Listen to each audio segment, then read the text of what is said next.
안녕하세요. 술도가 제주바당에서 술을 빚는 마담 콩청입니다. 오늘은 골드 키위로 술을 만들어 보겠습니다. 이 술은 이렇게 제주바당 키위 술이에요. 보여드릴까요? 이런 박스에 들어있고요. 여기 보시면 요 녀석이 키위새예요. 키위새는 뉴질랜드의 국조라고 해요.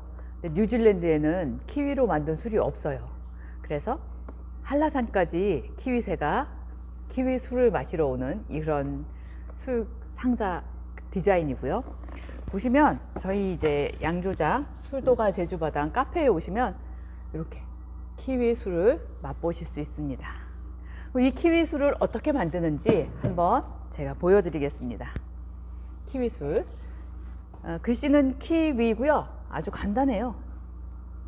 키위 그리고 술 한글로 그렇게 만들었습니다. 이거는 키위인데요. 좀 골드 키위예요. 골드 키위는 좀 작은 사이즈고요.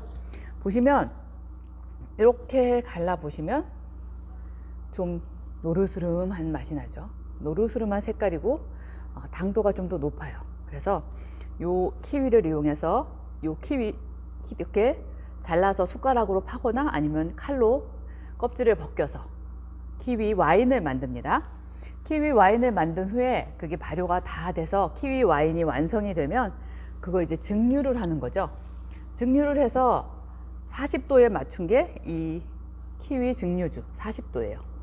이런 술은 슈납스라고 하는데요. 유럽에서는 이렇게 사과나 배, 자두, 체리 이런 과일들을 술을 만들어서 맑은 증류주를 만들었다고 해요. 그래서 그거를 슈납스라고. 그러니까 오크통에 넣으면 브랜디라고 하거든요. 그러니까 체리로 만든 술을 증류해서 오크통에 넣으면 체리 브랜디 이런 식으로 하는데 요거는 오크통에 들어가지 않은 맑은 술이에요. 그래서 이거는 키위 슈납스라고 합니다. 이거는 주류면허지원센터에 조호철 박사님이 특허 받으신 그런 제조 방식으로 만든 술입니다. 그러면 제가 이제 만드는 방법 알려드릴게요. 키위는 잘 익은 키위를 반으로 잘라서 이렇게 숟가락으로 이렇게 파서 하시면 돼요. 껍질을 같이 넣으면 증류를 했을 때 메탄올이 생기거든요. 메탄올이 좀 많이 생기죠. 그래서 껍질을 제거한 키위를 이용하는 게 좋습니다.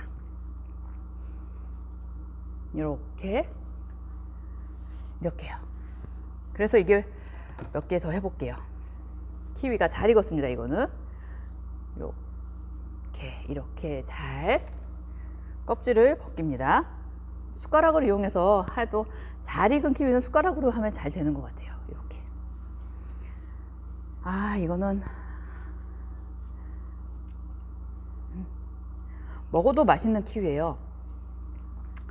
이거 한번 먹어볼까요?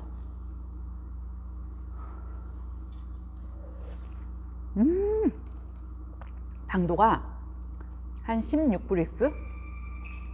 당도가 16브릭스 정도가 되니까 아주 달달하고 상콤한 산도가 있는 그런 재료가 되겠죠. 그런데 와인을 만들 때는 보통 24브릭스는 돼야 되거든요. 그래서 이제 이렇게 잘 껍질을 벗겨서 이거를 여기에다가 보당을 할 거예요. 설탕을 추가해서 이제 완성을 하면 됩니다. 그래서 술을 발효시키면 되겠죠. 보여드릴게요. 껍질이 이만큼 나왔습니다. 이거는 5kg의 키위입니다. 보여드리면 이렇게 5kg로 kop질을 벗겨서 키위가 이렇게 됐어요. 껍질 벗긴 5kg의 키위가 한 병의 술이 됩니다. 얘는 안 됐네. 얘는 짜. 얘는 짜요. 이렇게 쭉 이렇게 게장 짜듯이 이렇게 짜주시면 돼요. 이 키위가 5kg의 키위가 있습니다. 당도를 재보니까 이게 16칼로리예요. 아니 6 당도를 재보니까 이게 16브릭스예요. 16브릭스. 근데 와인용으로 쓸 때는 24브릭스가 돼야 되거든요. 그래서 이렇게 껍질을 잘 벗긴 키위를 으깨준 후에 보당, 당을 좀 더 추가해야 될 것 같습니다. 그래야 한 12도 정도의 키위 와인이 되거든요. 포도주도 마찬가지. 한 24 브릭스 정도가 되는 포도주를 증류했을 때 12도 정도의 알코올이 있는 와인이 되거든요. 포도 와인. 요거 이렇게 잘 저어준 다음에 으깨주고요. 여기에다가 이제 설탕을 이 전체 양의 한 10% 정도의 설탕을 넣습니다. 이렇게요. 당도 16 브릭스의 골드 키위를 가지고 키위 만드는 법입니다. 잘 녹여주죠. 예. 그러니까 키위술 한 병을 만드는 데는 이렇게 5kg 정도의 키위가 들어가고 여기 보당을 해서 만듭니다. 그러면 제가 금방 키위와 껍질을 잘 벗긴 키위에 설탕을 넣어서 잘 저어줬죠. 이제 뭐가 들어가야 할까요? 여기에는 이제 효모가 들어갑니다. 효모는 이 과당, 키위의 과당과 키위를 먹고 알코올을 만들어내죠. 알코올과 이산화탄소를 만들어내는 효모를 여기다 추가해주면 되겠습니다. 효모는 따끈한 물에 잘 활성화시켜서 넣으셔도 돼요. 근데 오늘은 잘 저어줬으니까 살살살 위에다가 효모를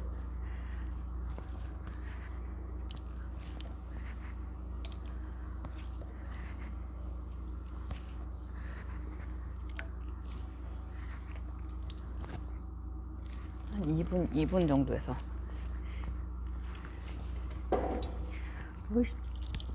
네, 여기 보이시는 거 이게 효모예요.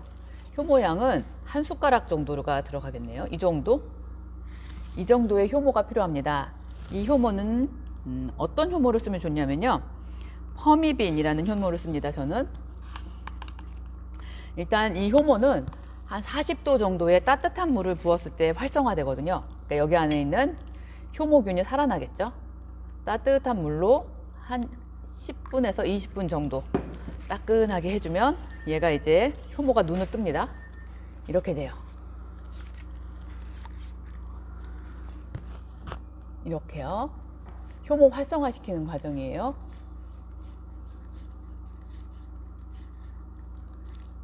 이렇게.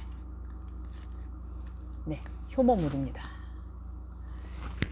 효모야 깨어나라 하는 거죠. 효모가 균이죠. 예, 미생물이죠. 미생물. 알코올을 만드는 미생물. 효모. 빵도 만들죠. 빵도 만들고 알코올도 만드는 미생물 효모를 따뜻한 물에서 이제 활성화시키고요. 이 효모는 잠깐 이렇게 활성화시키는 과정을 두겠습니다. 그러면 제가 이 효모는 어떤 효모를 썼냐면 제가 쓰는 효모를 보여드릴게요. 냉동 보관하거든요. 저는 이렇게 퍼미빈이라는 효모를 씁니다. 과실주에 주로 사용되는 프랑스 효모인 것 같아요. 메이드 인 프랑스일 거예요. 맞죠? 메이드 인 프랑스. 네. 프랑스의 과실용 효모 쓰면 됩니다. 퍼미빈. 이거를 2.5g 정도, 한 작은 술 정도, 한 숟가락 정도 됐죠? 이렇게 해서 10분, 15분 정도 있다가 얘가 이제 부풀어 오를 때 그때 사용하셔도 되고요. 이렇게 잘 녹여서 여기 솔솔솔 뿌려줍니다. 아, 여기 좀 남았네. 이렇게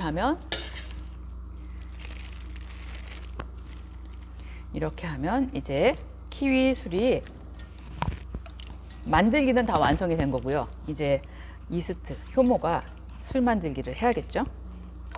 잘 저어줍니다. 과즙을 이렇게 잘 으깨주면 발효가 더 잘 되겠죠.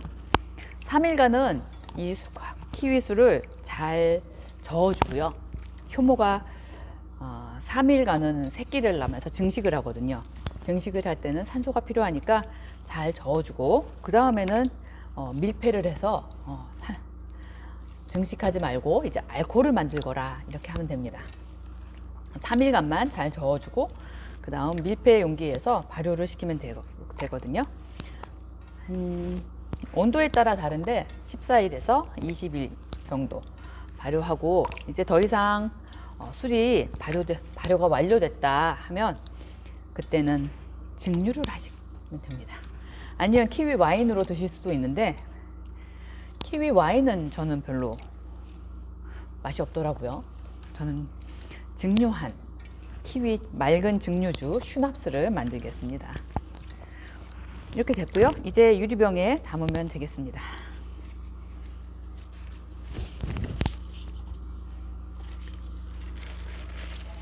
짜서 바로 드시면 그건 이제 키위 와인이고요. 이걸 증류기에 넣어서 증류해서 40도, 30도 이런 식으로 증류주로 마시면 됩니다.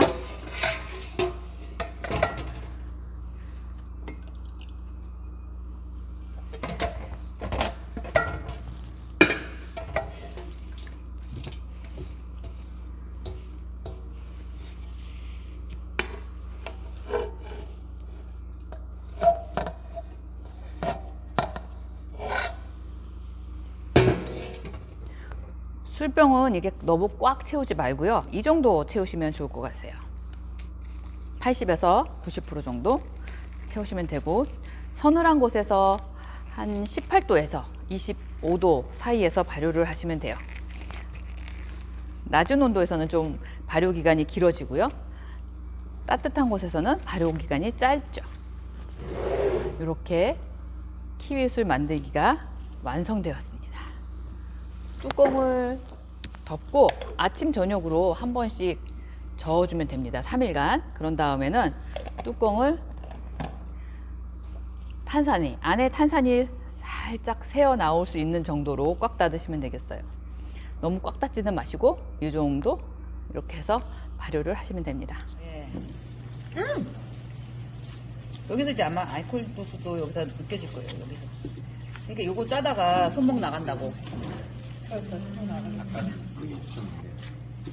중요한 게 좋거든요.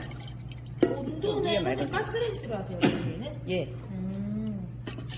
가스레인지. 이 정도 넣고.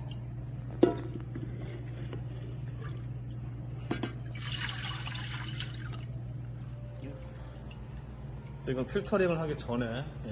네. 요거를 받을게요. 저거는 이제 술이 끓어서 넘친 거고요. 키위 술이 되겠죠. 근데 이제 너무 가성비가 떨어지죠. 제가 오늘 가르쳐 드리고 싶은 거는 요리에도 쓸 수 있고, 또 요리할 때도 좀, 아니 이렇게 차갑술이잖아요. 뜨거운 열에 한 거는 네. 최소한 1년 해야 돼요. 이렇게 해서 이렇게 와인을 증류해서 나온 술은 오픈통에 들어가서 3년 있어야 브랜드라고 하거든요. 키위 브랜드.